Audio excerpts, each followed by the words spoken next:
I'm Maria Dalton, about to turn 27 this year, and I've been happily married for 5 years. My son Martin just celebrated his 4th birthday. Initially, I worked full-time after tying the knot, but now I balance part-time work at the same company. My husband Kevin is 30 years old, 3 years my senior. Our journey from dating to marriage was initiated by Kevin's passionate advances, but post-marriage I observed the shift in his demeanor towards a more dominating side.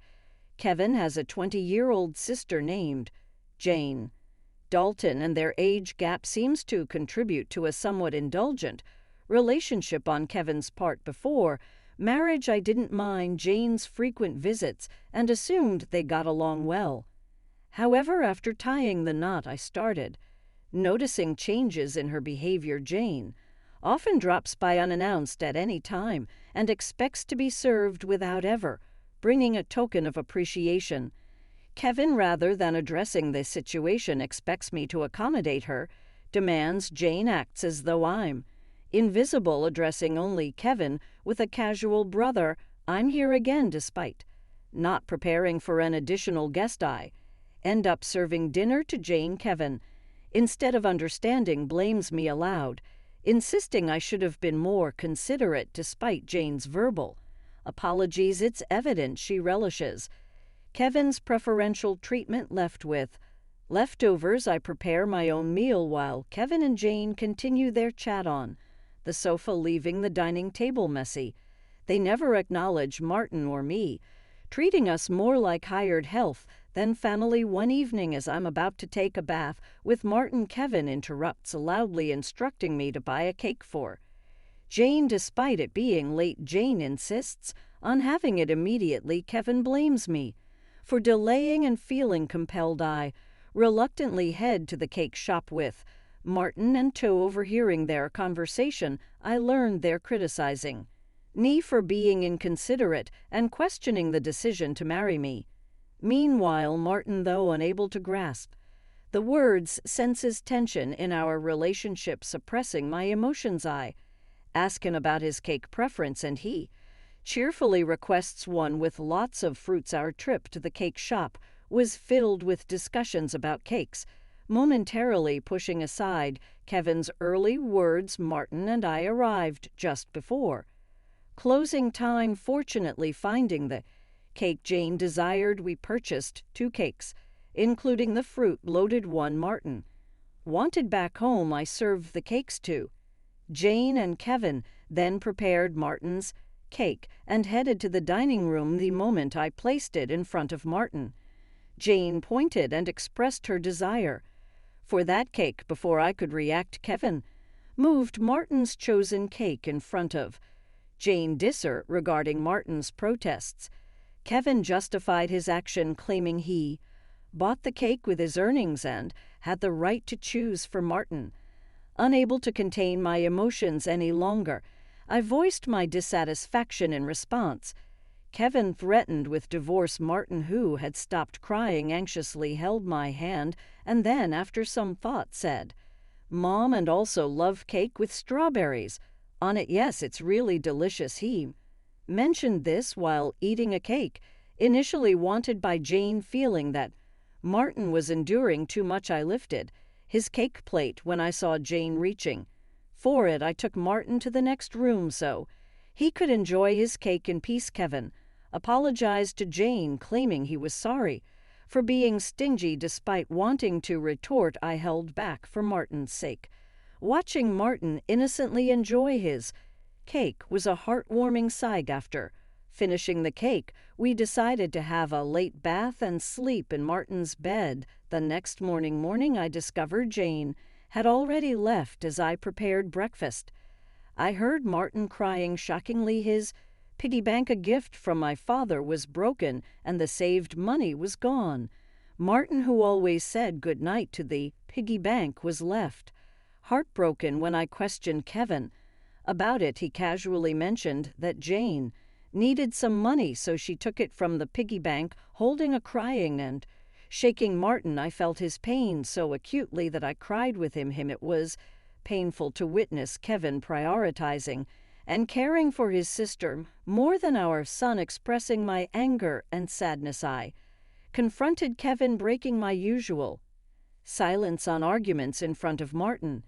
Kevin, without a word, went to the bedroom and returned with something shocking in hand: divorce papers. I discovered the hidden divorce papers that Kevin had tucked away somewhere. I didn't know. In a sudden burst, he confronted me, shoving the papers at me before storming out of the house with a loud bang. Martin, who had never cried over the issues with Kevin and Jane, seemed to have reached his limit, crying since last night, unable to bear seeing Martin so hurt. I suggested skipping day care for the day, and he happily agreed with a loud yes, showing a faint smile. We spent the day playing and bonding with Martin, bringing a picture book from the shelf, sitting on my lap, and happily remarking, "The teacher at the nursery today was Mama right. He looks like an angel." His little heart seemed filled with patience, and I decided to make the day special by taking a day off from work. Despite causing potential trouble at my workplace, they kindly understood the situation and granted me a day off. In the morning, we visited the park, played hide and seek, and had fun in the sandbox and on the slide. When we returned home for lunch, Martin appeared sleepy, usually napping by himself, but today he fell asleep on my lap like when he was a baby. Though I initially thought of doing household chores during his nap, I decided that today was special. Instead, I allowed myself to be healed by his peaceful sleeping face and gentle breathing. However, my serene moment was abruptly interrupted by a noise from the entrance, indicating the front door had opened, as it wasn't Kevin's usual time to come home. I became suspicious and quickly hid in the bedroom closet. Clutching Martin, a voice echoed through the house, and to my surprise, it was Jane. Trembling with fear, I listened as she searched for something, expressing frustration over not finding it. Jane then made a phone call mentioning Kevin and discussing their unsuccessful search. After hearing her lock the front door and leave, I put Martin to bed and contemplated the strange events. I couldn't comprehend why Jane had entered the house and what they were looking for. Suddenly, Kevin seemed like a stranger, and I felt a mix of disgust and fear towards him. Swiftly packing essentials for Martin and myself, we headed to this station and took a train to my parents' house. Fortunately, their home was nearby, just 2 stations away. Although I hadn't contacted them beforehand, my parents sensed something from my expression and welcomed us without asking questions. I shared the entire ordeal with them, including my fear of staying at our house due to Kevin and Jane's actions. Upon hearing my mother's suggestion that Jane might have been looking for my belongings, possibly cash cards, I recall my past experience as a successful CEO in the handmade goods industry. I had entrusted the company to friends when I decided to prioritize raising my child. After getting married, although I still worked part-time and communicated with the company from home, Kevin was unaware that I was still the CEO.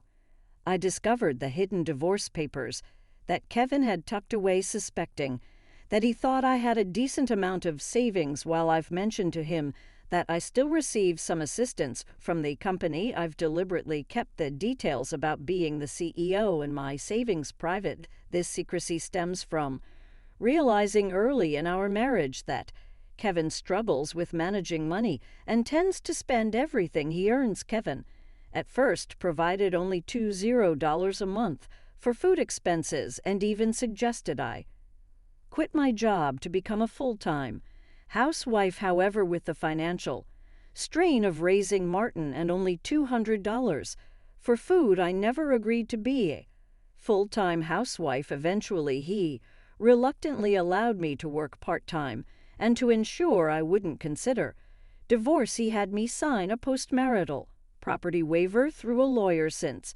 Martin's birth, I used my savings for his nursery fees and clothes, as I have only received $200 for food. I've never asked Kevin for additional funds beyond the food budget, leading him to believe I have savings, considering Jane's apparent need for money and Kevin's perception of my financial situation. They might be searching for my cash cards. I have a separate savings account dedicated to Martin with a portion of my salary directly deposited into it each month. Despite their search, they won't find the cash cards, as I always carry my valuables. However, there's still an unsettling issue. Jane might be entering our house even when we're not there, and Kevin may be allowing it. Following my father's advice, I decided to store my valuables, including the cash cards, in my parents' safe. As I pondered their need for money, Martin approached my father, crying over his broken piggy bank and the shattered promise of saving up. My father, angered by Martin's story, vowed to call Kevin. My mother suggested finding out their purpose calmly, as Kevin's mention of divorce might shift blame to us, making the divorce more favorable for him. To ascertain their purpose, I decided to record their conversation, consulting a lawyer who was a friend of my father's. Returning home, I began cooking dinner, keeping my phone screen down to record. Secretly, Kevin arrived home, surprising me by immediately asking about my cash cards. When I questioned him, he gave vague answers, attempting to deceive me. When I remained silent, Kevin grew agitated and demanded all my part-time money for his sister. Refusing, I explained it was for Martin's savings. In response, he angrily pushed the signed divorce papers toward me, declaring that I was living off his money and didn't need to save for Martin. He even uttered words implying he valued Jane more than our son. Hearing this, I stopped preparing the meal, put the divorce papers in my bag, took Martin's hand, and headed for the door. Kevin, in a loud voice, declared his serious intent for divorce, instructing me never to come back. I responded by stating I wouldn't return to a house where a stranger could come and go freely. After leaving, I received numerous messages and calls from Kevin, which I ignored. Turning off my phone, I sought refuge at my parents' house, sharing the recording and divorce papers with them. Although I confessed to having no love or affection for Kevin, I expressed concern for Martin. My parents advised me to do as I pleased, acknowledging the potential emotional impact on Martin if a divorce were to occur. While grappling with the decision to divorce Kevin, Martin expressed his hunger. My mother, seeing my distress, kindly made in hamburgers his favorite dish. Overwhelmed with emotions, tears welled up in my eyes as my mother told Martin with a warm smile that she prepared the hamburgers so that he and I could visit whenever we wanted. Taking a bite, Martin exclaimed with joy, praising Gran hamburgers and expressing a desire to eat them every day. I responded, saying it's because the hamburger contains the love I have for him, and he, in a touching gesture, took a big bite and offered it to me. Moved by Martin's kindness, my tears couldn't be held back, and even though I tried to stop them, they persisted. My father, noticing Martin's concern, reassured him that my tears were of happiness, not sadness. Hearing this, Martin, in a moment of understanding, hugged me, and my father's eyes turned bright red. Realizing the blessing of being with family, I remarked to Martin that family is precious. Surprised, he questioned if Dad had mentioned that only Jane was family. My father gently confirmed it, but then asked Martin if he wanted to live with them as family. With a laugh, Martin happily agreed, making everyone smile naturally. Despite contemplating divorce, the meal felt so happy that I finally decided to part ways with Kevin. I planned to inform Martin about it, and even though discussing it weighed heavily on my heart, Martin seemed to grasp the situation happily. He expressed the desire to live as a family, embracing the pet dog and calling him his younger brother. Despite the dog being older, preparations for the divorce began starting with contacting a lawyer who was a friend of my father the next day.